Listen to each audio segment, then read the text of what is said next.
توفیق دے جہد ہمت و خرید لیا کر۔ ایک بات وہ بھی بیان کرنا ضروری بیا، سفر دا مہینہ لوگوں نے خواہ مخوائی نہ کسی آیت نہ حدیث بڑا یہ بارے بیان کر دیتا بھی یہ جڑا نحوست دا مہینہ، شادی نہیں کرتے، اتوں تک حدیث پاک جعلی بنا لی۔ بھی رسول اللہ نے آخیا جدن یہ ختم ہوئے نا تو مینوں آ کے کوئی اطلاع خوشخبری دے کہ سفر ختم ہو گیا، انہوں اینا سواب ہے۔ ایڈے لانتی کٹھے ہوئے ہے بے قرآن حدیث اپنے کو بنا لیں، سفر مہینہ چ ایک مہینہ، کوئی یہ نحوست نہیں، کوئی یہ نکاح خراب نہیں، کوئی گل نہیں، نہ یہ بارے حضور نے کچھ فرمایا، سب جھوٹیاں گلاں۔ زیادہ نہیں سفر لنگ لین دو پھر شادی کرا، بھئی کہڑے دین سے تسی پڑھیا؟ اللہ دے رسول تو سنیا یا رسول پاک دے صحابہ نے یا امامن کچھ بھی نہیں۔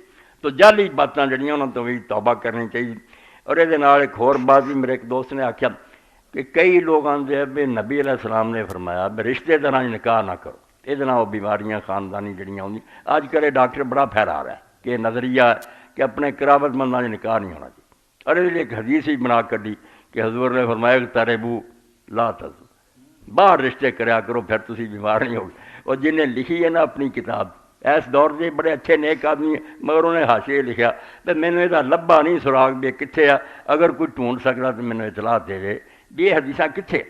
تو میں پھر انہوں ڈھونڈیا بھی ملا علی قاری رحمۃ اللہ علیہ اور امام شوکانی دی جڑی کتاب الفوائد المنذب انہاں چہروں لکھیا کہ مجد الدین فیروز آبادی نے فلاں تو انہوں روایت کیتا دے نال دسیا بھی کذاب وڈا بے ایمان آدمی جنے گل کہی ہے، اللہ دے رسول کچھ نہیں فرمایا۔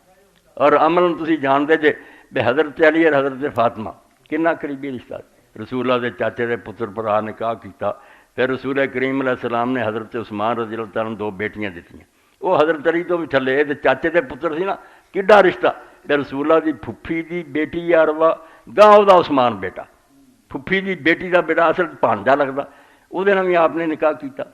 اور ابو العاص ابن ربیع سی جڑے حضرت خدیجہ دے بھانجے انہوں نے بھی بڑی بیٹی حضرت زینب دیتی۔ تو یہ جعلی گلاں تے جعلی حدیثاں اللہ دی پناہ منگو انہاں تو صحیح اور خالص دین جڑا دی تلاش کرو۔ اللہ تعالیٰ مینوں اور تانوں سارن راہ راست دی طرف رہنمائی کرے اور زندگی ساری اللہ دے رسول دی رہنمائی گزرے۔ وآخر دعوانا الحمدللہ رب العالمین۔ اللہم صلی علی محمد وعلی آل محمد کما صلیت علی ابراہیم وعلی آل ابراہیم۔